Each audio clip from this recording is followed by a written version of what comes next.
नमस्कार, देवास लाइव में आपका स्वागत है। आज हमारे साथ में है कांग्रेस के वरिष्ठ नेता प्रदीप चौधरी, युवा नेता हैं कांग्रेस के, और कांग्रेस से देवास विधानसभा के लिए टिकट के प्रबल दावेदार माने जा रहे हैं। आपका देवास लाइव के स्टूडियो में स्वागत है प्रदीप जी। नमस्ते। लगातार चुनाव तो आते हैं जाते हैं, आपके दादाजी भी यहाँ से चुनाव लड़े थे और काफ़ी वोट लाए थे। माना जा रहा है, आपको भी दावेदार माना जा रहा है। क्या प्रबल दावेदारी आपकी कांग्रेस से है टिकट के लिए? हाँ, प्रबल दावेदारी है और निश्चित दावेदारी भी है, और मैं यहाँ तक समझता हूँ कि निश्चित रूप से मुझे टिकट भी मिलेगा और मैं चुनाव लड़ूंगा भी सही और चुनाव जीतूंगा भी सही। नहीं तो इसके पीछे पुख्ता कुछ तो होगा, किसी ने आश्वासन आपको दिया है, और क्या दावेदारी के लिए मतलब कुछ पुख्ता आपके पीछे होना चाहिए ना, बैकग्राउंड? नहीं, बैकग्राउंड की बात अगर हम करें तो जैसे आपने अभी बताया कि मेरे दादाजी चुनाव लड़े हैं 1998 में, और काफ़ी अच्छी फाइट रही, और उस समय हमारी दादी माँ अगर का देहांत नहीं होता तो शायद रिजल्ट और कुछ होता जी। और अच्छी फाइट हुई और बहुत कम मार्जिन से जो देवास का इतिहास बन गया आज, जो आज तक भी इतिहास में है, और उस परिवार से हूँ मैं। और उसके बाद में लगातार मेरे दादा ने पूरे जीवन जनता की सेवा की, और मैं भी जब से राजनीतिक जीवन में मैंने प्रवेश किया है, जब से मैं भी पार्षद रहा हूँ, जल समिति का चेयरमैन भी रहा हूँ, और मेरे कार्यकाल में मैंने काम भी काफ़ी किए हैं और जनता के बीच में रहता हूँ। ये मेरी दावेदारी है मेरी। लेकिन किसी बड़े नेता से आपकी बातचीत हुई हो? हम देखो, कांग्रेस पार्टी एक ऐसी पार्टी है, इसमें एक छोटा कार्यकर्ता भी अपने नेता से टिकट मांग सकता है, जैसा कि देवास में मरण एक ही परिवार लड़ता है। यहाँ पर तो इजाजत भी नहीं है, और ऐसा कांग्रेस पार्टी में नहीं है। कांग्रेस पार्टी में कार्यकर्ताओं को टिकट मांगने का अधिकार होता है, और नेता सुनते भी हैं। हमारे नेता दिग्विजय सिंह जी ने बिल्कुल बात हुई है, और उन्होंने आश्वासन दिया है, आश्वस्त किया है कि हाँ लड़ना है चुनाव। अच्छा, कांग्रेस से और भी कई प्रबल दावेदार हैं जो कई अलग अलग गुटों से भी आते हैं। कांग्रेस तो कई गुटों में भी है, तो उसके बीच में अपना स्थान आप मतलब कैसे बनाएंगे? आप तो युवा हैं बिल्कुल। हाँ, तो अभी राहुल गांधी की जो सोच है यूथ को लेकर, तो उसमें बिल्कुल स्थान पक्का है मेरा। अच्छा, कुछ अपना बैकग्राउंड के बारे में बता दीजिए कि कितना, कहाँ आप रहते हैं, कब से आप इसमें राजनीति में आए थे? जनता ये जानना चाहती है कि आपका पूरा बैकग्राउंड क्या है। देखिए, जहाँ तक जो लोग मुझे जानते हैं या जो मेरे काम करने का तरीका जानते हैं, और जो आदमी मुझे एक बार परख लेता है वो मुझे कभी छोड़ता नहीं है। पहली चीज़ मैं आपका ये उत्तर देता हूँ। दूसरी बात मैं बोलता हूँ आपसे कि अभी मैंने जैसे आपको बताया, मेरे दादा 98 में लड़े ही चुनाव, और मैं जब 20-22 साल की उम्र में था और मैं सार्वजनिक जीवन में बिल्कुल आ चुका था, और मैं अभी इसके पहले वाली परिषद में पार्षद भी था, और उसके साथ साथ जल समिति का चेयरमैन भी था। और उस समय पानी की भयंकर पीड़ा जो थी, और छोटे छोटे जो ट्रैक्टर वाले टैंकर जो चलते थे, उस समय वो मेरी प्राथमिकता थी। मैंने ही बड़े टैंकरों को चालू किया था, और जो एक समय में 10 करोड़ में भी देवास पानी नहीं पी पाता था, तो मैंने 4 करोड़ में भी जनता को पानी पिलाया। तो बैकग्राउंड तो ऐसा नहीं है कि मुझे कोई लोग नहीं जानते, है ना। ऐसा नहीं है कि मैं अपरिचित हूँ, मैं परिचित हूँ। बिल्कुल मेरे परिवार को लोग जानते हैं, और इतने वर्षों से हम लोग लगे हैं। अच्छा, अभी पिछले दिनों आपने एक कांवड़ यात्रा निकाली थी जो शहर में चर्चा का विषय भी बनी थी कि उसमें संख्या अच्छी खासी थी। अभी आपने जो मुझसे जो क्वेश्चन किया कि आपका बैकग्राउंड क्या है, तो ये मेरा बैकग्राउंड है जो आपने देखा उस यात्रा के माध्यम से। और वो मेरे प्रभु कृपा भगवान सिद्धिविनायक की वो 8 दिन की तैयारी थी, और 8 दिन की तैयारी में बिल्कुल आपके चैनल के माध्यम से भी मैंने जो देखा कि पूरा देवास जो भर गया था, तो एक अद्भुत दृश्य वो जो था। तो बस ये जीवन है हमारा, और ये हमारा जो आपका जो क्वेश्चन था अभी थोड़ी देर पहले, उसका ये इससे अच्छा आंसर और कुछ हो नहीं सकता। अच्छा, देवास विधानसभा में शहरी क्षेत्र के साथ में एक उत्तर क्षेत्र भी लगता है जो ग्रामीण क्षेत्र है, और वहाँ पर कुछ समीकरण अलग होते हैं। वहाँ पर खाती समाज के लोग भी इतने ज़्यादा नहीं हैं, तो वहाँ पर आपकी फाइट का कैसा क्या रहेगा? आपका कैसा वहाँ पर जनसंपर्क है? देखिए, मैं आपका ये इस सवाल का मैं ये जवाब दूंगा आपको कि पहली चीज़ मैं हूँ किसान, ठीक है। और किसान जो होता है उसकी कोई जाति या समाज नहीं होती है।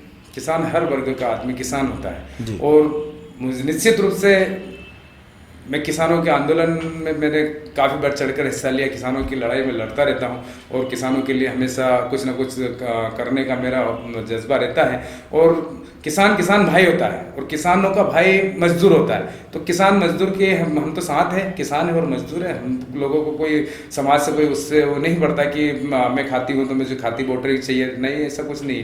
मैं हर आदमी का, हर व्यक्ति का काम करता हूँ और हर व्यक्ति मुझसे प्यार करता है, चाहे वो कोई भी समाज हो मुझे। अच्छा, एक समय था जब यहाँ पर खाती समाज का बाहुल्य यहाँ हुआ करता था, लेकिन परिसीमन के बाद काफ़ी सारा ऐसा हिस्सा जो जहाँ आपके समर्थक रहते हैं या मान लीजिए कि समाज के लोग रहते हैं, ठीक है आप किसान मानते हैं, लेकिन फिर भी समाज का फ़र्क तो बहुत पड़ता ही है, तो वो हिस्सा काफ़ी हार्ड बिबलिया में चला गया, तो क्या उससे कुछ समीकरण में फ़र्क पड़ने का अंदेशा है? देखिए सौरभ जी, ये सामाजिक जो आपने बात बोली हाँ, ये व्यक्ति के उद्धार में या व्यक्ति के लिए समाज का भी होना बहुत जरूरी है, लेकिन मैं इन चीज़ों में इत्तेफाक इसके लिए नहीं रखता हूँ कि कर्म जो होता है, अगर आप सार्वजनिक जीवन में जी रहे हैं और सार्वजनिक काम अगर आप कर रहे हैं तो आपका कर्म है कि आप मानव जाति के लिए काम करने के लिए बने हो। अगर आप सार्वजनिक जीवन जी रहे हो तो मानव जाति का काम करने के लिए आप बने हो, तो आप मानव जाति का काम करो। आप जरूरी है क्या, हमारा कर्म क्षेत्र आज हम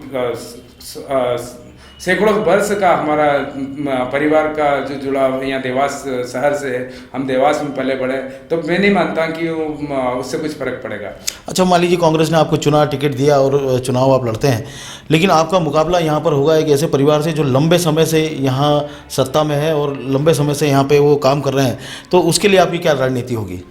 देखिए, रणनीति तो मेरा भी एक सवाल आपसे है सौरभ जी, आप पत्रकारिता, आप देवास के आम जनता के लिए प्रश्न उठाते हैं, आम जनता के लिए आप लोग लड़ाई लड़ते हैं, मैं इसके लिए आप लोगों को भी साधुवाद देता हूँ। मेरा आपसे इतना कहना है कि क्या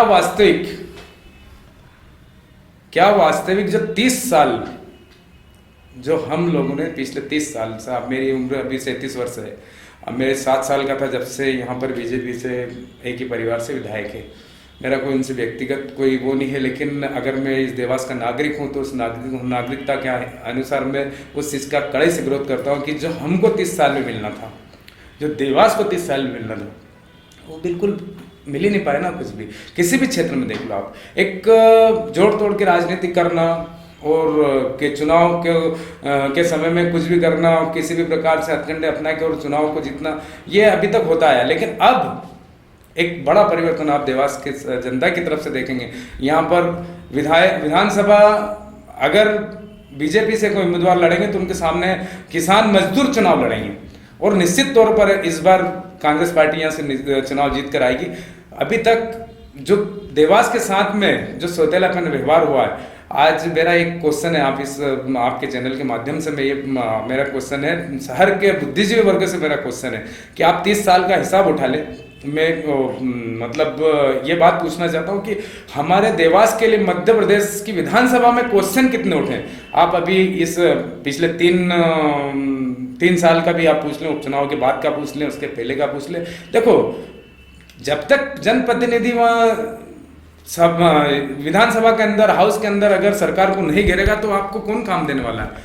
कौन काम देने वाला? आप ये चलो जो समझते हैं कि यार खाली रोड बनाना ही विकास होता है, या फिर खाली हमको इसमें ही बरगलना है कि ये रोड बनाने में जो नगर निगम बनाती है हम उसका फीता काट दें और उससे हम एक मैसेज दें कि हम ये काम कर रहे हैं, हम वो काम कर रहे हैं, उससे कुछ नहीं है। जनता तो बहुत बड़ा काम चाहती थी। आज हमारे पास में 35 किलोमीटर दूर इंदौर है, इधर 35 किलोमीटर दूर उज्जैन है।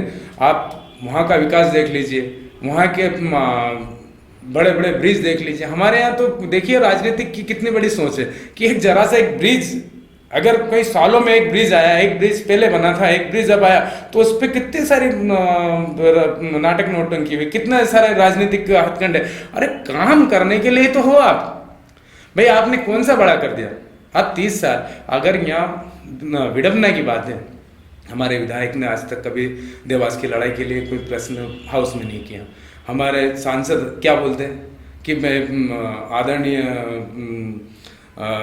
जो लोकसभा में आदरणीय अध्यक्ष करके बोलते हैं कि आदरणीय अध्यक्ष महोदया, मैं 4 साल में पहली बार तो बोल ही रहा हूँ। तो अब ये इन चीज़ों को आप तर्क देखिए कि हम जा किधर रहे हैं।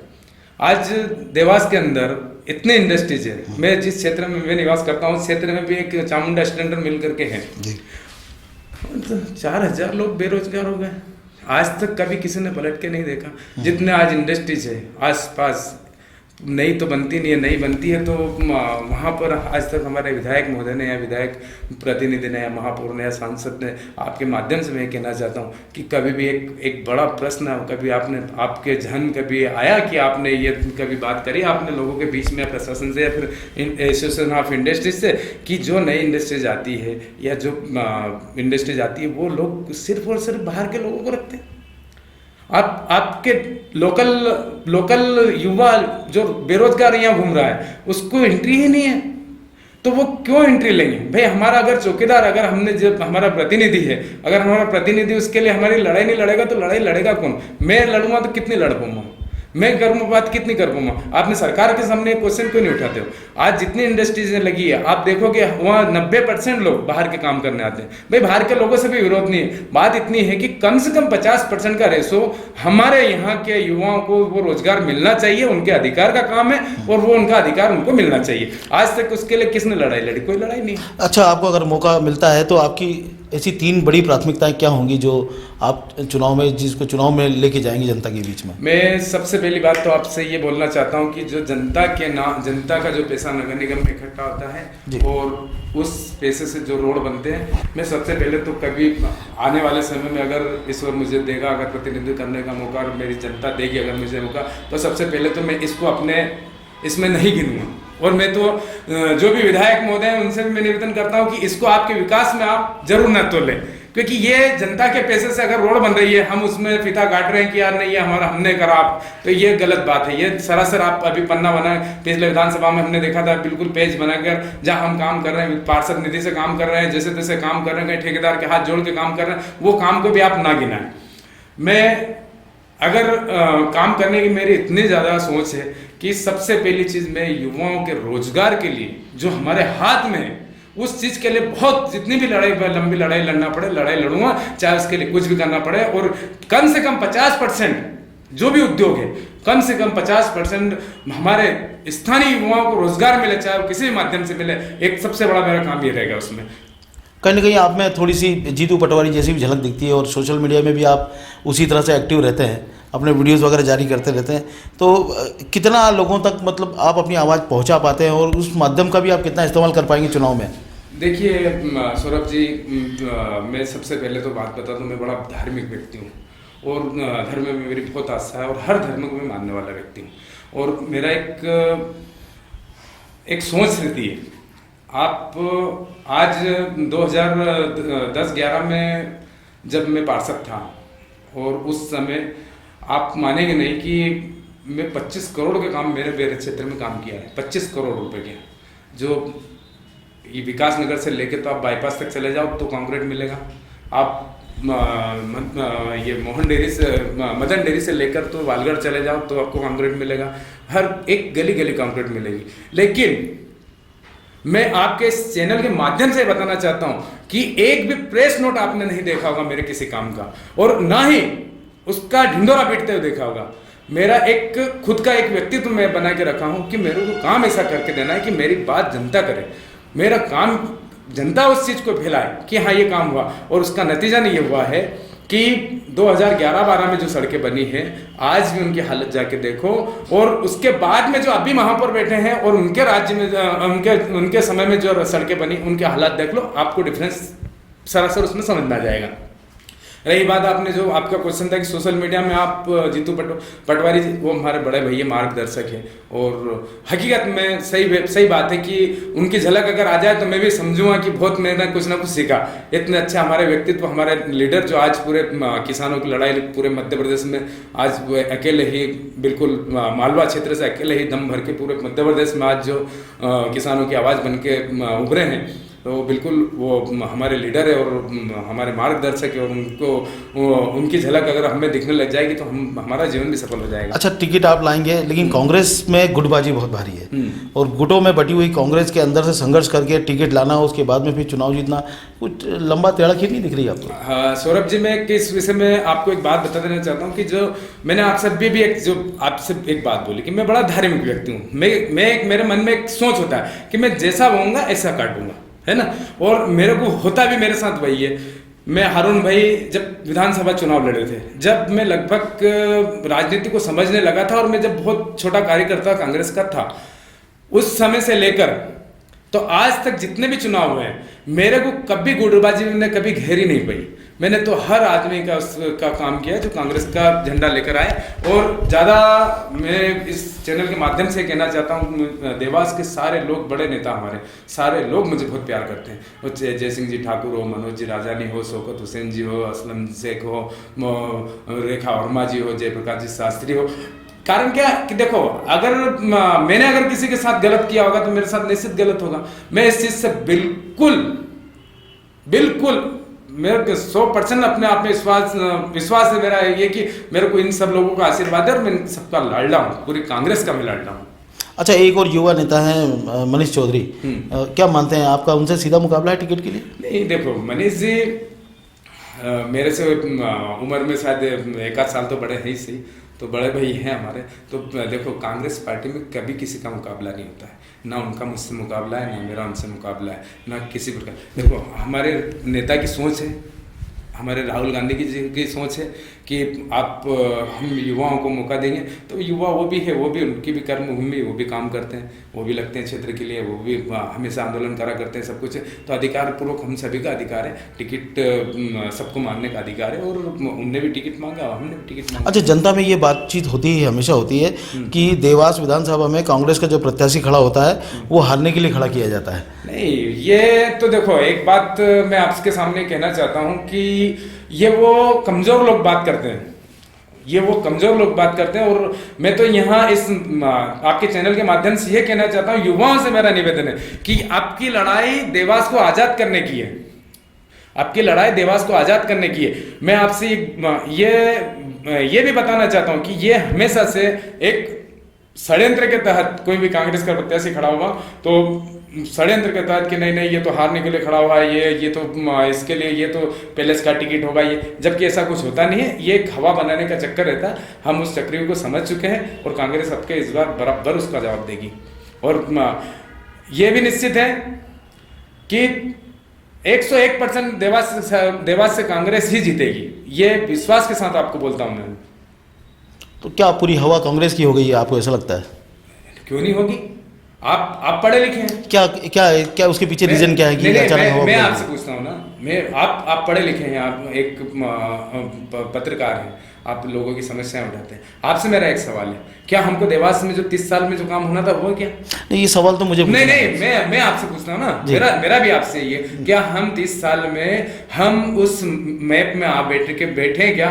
अभी 2-3 दिन से सोशल मीडिया में कुछ काम के फोटो डल रहे हैं कि देवास विधायक ने ये करके दिया, देवास विधायक ने ये करके दिया। मैं आपसे ये जानना चाहता हूँ, बाईपास जब इतने सारे एक्सीडेंट हो रहे थे, जब क्यों नहीं बनाया? और जब बनने लगा, जबकि वो उसका नियम था, वो जमीन पहले से खरीदी हुई थी कि वो 2016-17 में उसका काम लगना है, तो वो ऑटोमेटिकली लगा, उसके पीछे किसी का कोई हाथ ही नहीं था। उसमें तो कोर्ट भी गई सरकार, तो भी हार के आना पड़ा, क्योंकि वो तो खुद ठेकेदार का काम था। अब उन कामों का श्रेय लोगे आप नगर निगम में, आज नगर निगम में आज आप अपने दिल से बताओ कि क्या वो 147 करोड़ जो मनमोहन सिंह जी और सोनिया गांधी जी ने और कमलनाथ जी ने जो देवास के लिए दिए थे, रेखा वर्मा और सज्जन वर्मा जी जाके लेके आए, लड़के लेके आए, मैं उस परिषद में था, क्या वो पैसा सही लगा है? आपके अंतरात्मा से जवाब पूछिए। सीवरेज में आप देखिए कितना आप कहाँ जाओगे? मेरे को एक बात बताओ। मैं ये कहना चाहता हूँ, आपके इस चैनल के माध्यम से कहना चाहता हूँ कि राजशाही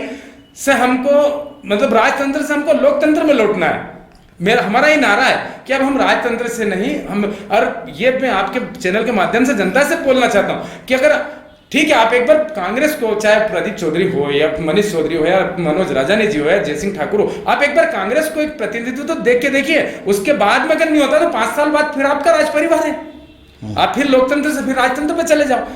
आज का युवा बहुत पढ़ा लिखा है और सबसे बड़ी मार खा खा के ऐसा हो गया है, बेरोजगारी की मार खा खा के ऐसा हो गया है कि त्रस्त हो गया। मैं आपके सामने उदाहरण हूँ इस बात का। मैं 2 इंडस्ट्रीज, आपको जानते हो, मैं 2-3 इंडस्ट्रीज मैंने अभी बनाई है। अरे जिनके बीएड किए हुए लोग या इंजीनियरिंग कंप्लीट किए हुए लोग ऐसे लड़के आते हैं और ऐसा रोते हैं, मतलब अपनी आत्मा दुख जाए कि उनको क्या दे भैया, चपरासी में लगा दो यार, कुछ तो कर दो। तो उस समय में ऐसा होता है कि साला क्या कर दें इन लोगों के लिए। तो वो ताकत है मेरी, उन जो बच्चों के आंसू जो देखे ना, तो उन आंसुओं ने मेरे को झंझोड़ा कि नहीं, अब की बार तो कुछ ना इनके लिए कुछ ना कुछ करना ही है, चाहे जो लड़ाई लड़ना पड़े, लड़ना है तो लड़ेंगे से। अब अभी यहाँ किसको, अंधे बहरों को किसको सुनाने जाओ, कौन सुनने को तैयार? आज उस युवा का दर्द कौन सुनने को तैयार? आज स्टेडियम बना हुआ, आज ही मनोज राजानी जी प्राधिकरण में थे तो वो स्टेडियम का निर्माण जितना करा है उतना का उतना, कोई वहां मतलब कुत्ते भगाने के लिए चौकीदार की व्यवस्था नहीं। आप देवास के किसी कोने में चले जाओ, आप विकास के नाम पे खाली एक लिस्ट देंगे कि नगर निगम के माध्यम से हमने करा, उसमें कहीं 50,000 यहाँ दे दिए, 1 लाख, ये विकास होता है क्या? मैं आपसे पूछता हूँ, ये तो आप यहाँ से बागली में चले जाओगे तो बागली की पंचायतें कर देती इतना काम। तो आप यहाँ से और इंटीरियर में चले जाओगे, अगर कहीं बेतुल चले जाओगे तो वहां के विधायक जो बहुत इंटीरियर है, जहाँ कुछ भी नहीं है, वो बेचारा मोटरसाइकिल में चलते, वो ज्यादा काम करने के लायक है। तो कहीं ना कहीं बहुत परेशान है जनता। लेकिन हाँ, एक बात में इसमें बिल्कुल भी शक नहीं है कि युवा को सोचना पड़ेगा, और उस युवा के लिए उसके माता पिता को भी सोचना पड़ेगा, और इस देवास के लिए इस देवास की जनता को सोचना पड़ेगा कि हम कहाँ जा रहे हैं। हमारे आगे इंदौर है, हमारे साइड में उज्जैन है, हम कहाँ पर है। यहाँ तो एक ब्रिज, अगर एक ब्रिज 15 करोड़ का, बड़े मतलब हंसने वाली बात है कि एक ब्रिज बनाने में ओहो ये कर दे, और ऐसा कर क्या दिया? अधिकार है भाई, जनता का अधिकार है, आपने कर भी दिया तो 30 साल लिए। वो हमारे मनोज राजानी जी कहते हैं, नेता हमारे, कि यार मैं तो यहां तक बोलता हूं कि चाहे जैसा विधायक रहे, वो कैसा भी विधायक रहे, वो भी काम कर दे, इससे ज्यादा तो वो भी काम कर दे। तो हमारे सीधा सवाल है, और सीधा जनता के बीच जाएंगे अब हम, और बिल्कुल मजबूती से जाएंगे। हमारे नेता इसमें हमारे साथ है, सब लोग मिलकर लड़ेंगे, और कोई गुटबाजी, देवास में कोई गुटबाजी नहीं है। अब की बार हम देवास की जनता के लिए चुनाव लड़ेंगे, ना कि हमारे लिए लड़ेंगे, चाहे प्रत्याशी प्रदीप चौधरी आए या कोई भी आए, लेकिन अब की बार हम चुनाव अच्छा लड़ेंगे। आपको बहुत बहुत शुभकामनाएं। तो ये थे प्रदीप चौधरी, युवा नेता हैं और युवाओं के लिए अपनी एक बड़ी सोच रखते हैं, और इसी सोच को लेकर के वो टिकट की दावेदारी कर रहे हैं। अगर उनको मौका मिलता है तो चुनाव में बेरोजगारी को बड़ा मुद्दा बनाएंगे। हमारी बहुत बहुत शुभकामनाएं, आप हमारे स्टूडियो में आए और जनता के सवालों को, एक तरह की जनता के सवाल ही थे, उनका आपने जवाब दिया। अगली चुनावी चक्रलस में फिर बात होगी, जब तक के लिए धन्यवाद।